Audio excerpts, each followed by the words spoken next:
This is KGW News at noon. New at noon, President Biden will be in Portland next Thursday. This will be his first trip to the city since 2019, which is the video you're looking at right there. We don't have many details yet about the president's upcoming visit, but we do know he'll talk about his $1.5 trillion infrastructure package. The Oregonian reporting the state will receive about $200 million of that money. A sizable chunk will go to environmental conservation efforts on the Oregon coast. And then on Friday, President Biden will also make a stop up in Seattle. Now to a KGW follow-up. Multnomah County is taking the first step to stop for-profit events where a live audience can watch an autopsy. That happened here in Portland just a few months ago. Then yesterday, county commissioners voted to ban those types of traveling shows. Investigative reporter KGW has more. 98-year-old David Saunders proudly served his country during World War II and the Korean War. After he died of COVID in August, the Louisiana man's family honored his wishes by donating his body to science. Little did they know he'd end up here, his body on display in a conference room at the Portland Marriott downtown waterfront, the centerpiece of a live autopsy and dissection before a paying audience. So today we are saying enough. On Thursday, the Multnomah County Commission took the first step to stop this type of pay-per-view event from ever happening again. A proposed county ordinance would ban the public display of human remains for profit. We still have a lot of work to do, passing further legislation at the state and federal levels to ensure that there are stricter laws in place to prevent this from happening again. Kimberly DeLeo, Multnomah County's chief death investigator, tried to stop the event before it happened last October. But police and prosecutors told her, as the law was written, there was nothing they could do. Video taken inside the event by our sister station King TV showed more than 24 people watching the dissection as part of the Oddities and Curiosities Expo in Portland. Tickets sold for up to $500. It's extremely concerning and very troubling. After seeing news coverage about the controversial event, a funeral director in Louisiana recognized the name of the man whose body was on display. David Saunders' wife, Elsie, spoke with county commissioners by phone. I'm deeply hurt and frustrated that I was unable to save my husband from the violation of his remains. I was duped by selfish and immoral people for the sake of their personal monetary gain. Added to my grief for his loss is the vision in my mind of his naked and defenseless body being dismembered like a butcher preparing an animal carcass for sale. The controversial event, put on by an organization called Death Science, raised ethical and moral questions. It also negatively impacted legitimate body donation programs, explained Tamara Ostervoss of OHSU.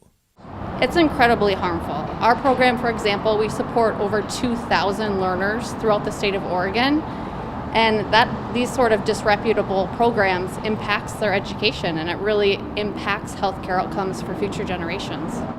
The proposed county ordinance targets the commercialization of displaying dead bodies to the public.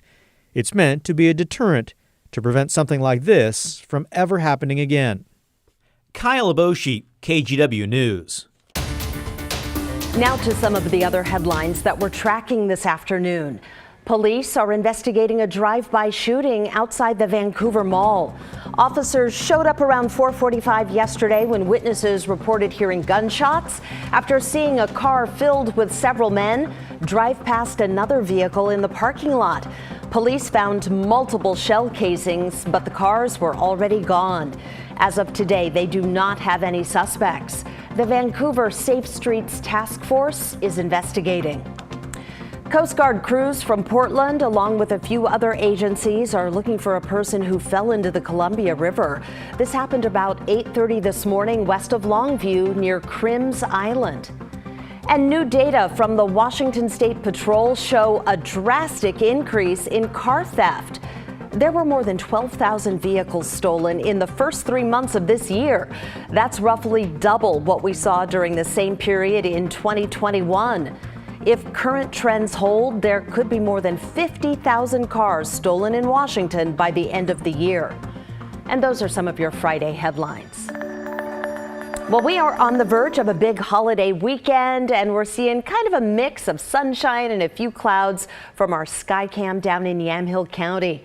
Let's check in with Rod Hill now. How are things looking from here on out? Well, that view from Stoller Family Vineyards estate that you just put on the screen, that's kind of what most of us are seeing.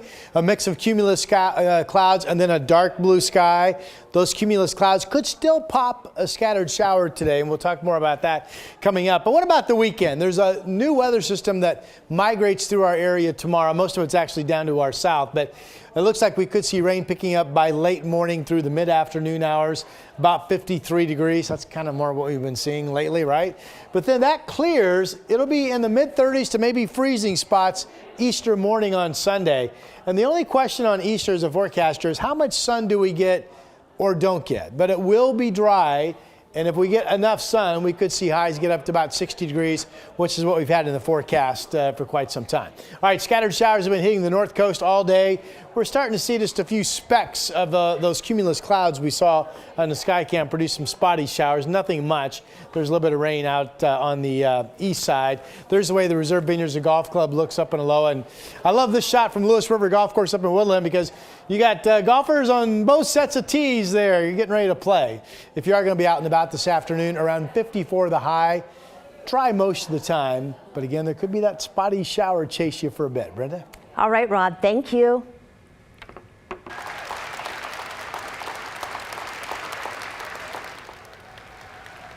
Well, for the 500 people recognized as new U.S. citizens yesterday, they got a lot of applause. This was during a ceremony at the Oregon Convention Center. Organizers said this was the largest naturalization event ever held in Portland. The keynote speaker was Multnomah County Judge Shapone Sinlapasai. Now, she came to the U.S. as a refugee from Laos back in 2001. She described the celebrations and all the diversity as magic in the room. Now to the war in Ukraine.